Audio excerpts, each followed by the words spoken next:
5 seconds. Start. மாண்புமிகு தலைவர் அவர்களே, நேற்று நான் இந்த அவையில் பேசியதை தொடர்ந்து சில கருத்துக்களை சொல்ல விரும்புகிறேன். விவசாயத் துறையில் கடந்த 4 ஆண்டுகளாக ஏற்பட்டுள்ள ஒரு பெரும் புரட்சியை இந்த அவையின் கவனத்துக்கு கொண்டு வந்தேன். அதன் விளைவாக நாம் இன்று உணவு உற்பத்தியில் தன்னிறைவு பெற்றிருக்கிறோம் என்பதை சுட்டிக்காட்ட விரும்புகிறேன்.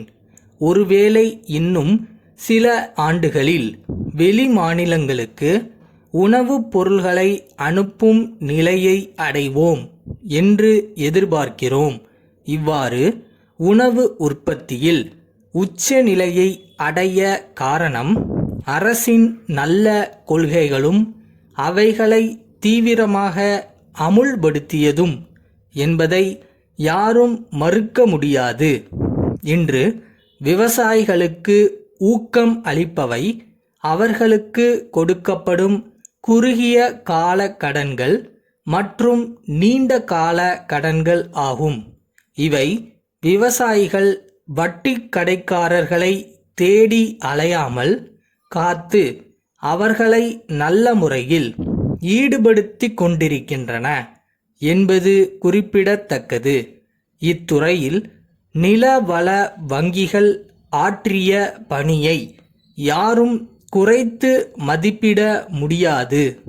இன்னும் ஒவ்வொரு ஊராட்சி ஒன்றியத்திலும் இன்றுள்ள நிலையை உறுதிப்படுத்த மிக விரைவில் மேலும் நிலவள வங்கிகளை ஏற்படுத்தி விவசாயிகளுக்கு கடன் வசதியை அதிகப்படுத்தி கொடுக்க வேண்டுமென்று கேட்டுக்கொள்கிறேன்.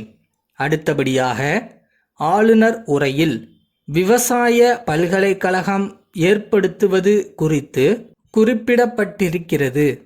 உண்மையில் நாம் விவசாய புரட்சியில் ஈடுபட்டிருக்கும் இந்த நேரத்தில் அந்த பல்கலைக்கழகம் ஏற்படுத்துவது அந்த புரட்சியின் உச்சநிலையை காட்டுகிறது என்று கருதுகிறேன்.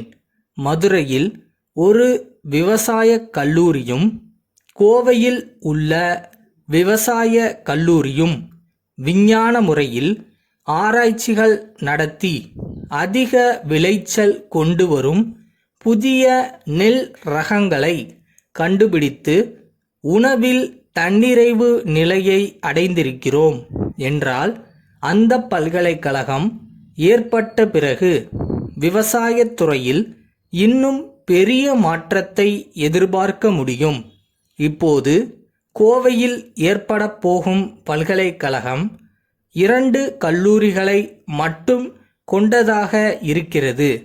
திருச்சியில் ஒரு கல்லூரி ஏற்படுத்தப்படும் என்று அறிகிறேன். இன்னும் பல விவசாய கல்லூரிகள் பல பகுதிகளில் ஆரம்பிக்கப்பட வேண்டும் என்று நான் இதற்கு முன்பே சொல்லியிருக்கிறேன். பல தொழிற்கல்வி கல்லூரிகளை ஆரம்பித்து கொண்டு போகும்போது தொழிற்கல்வி பயின்றவர்களிடம் வேலையில்லா திண்டாட்டம் அதிகப்படும் சூழ்நிலையை பார்க்கிறோம்.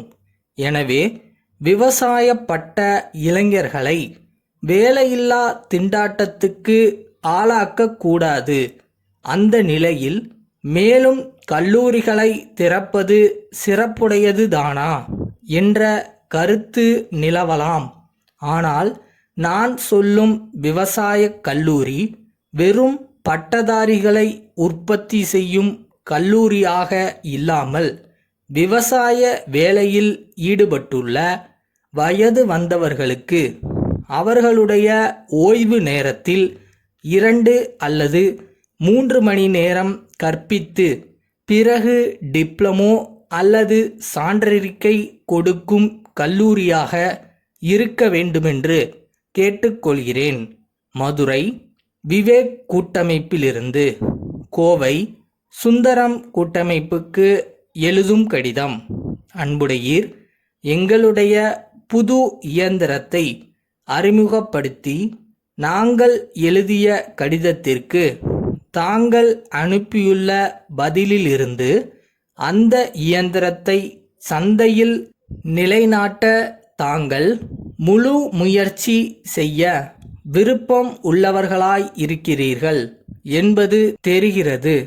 அந்த இயந்திரத்தின் வலிமையான நிர்மாணமும் போட்டியிடத்தக்க விலையும் நமது நாட்டில் நிலையானதும் அதிகரிப்பதுமான விற்பனையை உறுதி செய்யும் என்று நினைக்கிறோம். அதே நேரத்தில் ஏதேனும் ஒரு விவேகமான விளம்பரம் விற்பனை போக்கை விரைவுபடுத்தும் என்றும் அதற்கான செலவை முற்றிலும் நீங்களே ஏற்றுக்கொள்ள வேண்டும் என்று கேட்பது நியாயமல்ல என்றும் நாங்கள் நினைக்கிறோம். விலை மேன்மையான முறையில் கணக்கிடப்பட்டுள்ளது. ஆகையால் எங்களுடைய சரக்குகளின் மீதான தரகுத் தொகை கடினமாக இருக்கும். இருப்பினும் ஆரம்ப விளம்பர செலவுக்காக 1000 ரூபாய்க்கு கடன் வரவு வைக்க நாங்கள் தயாராய் உள்ளோம். இந்த கோரிக்கையை தாங்கள் ஏற்றுக்கொண்டால் இது குறித்து தாங்கள் மேற்கொண்டு என்ன நடவடிக்கை எடுக்கப் போகிறீர்கள் என்பதை உடனே தெரிவிக்குமாறு கேட்டுக்கொள்கிறேன். தங்கள் நம்பிக்கையுள்ள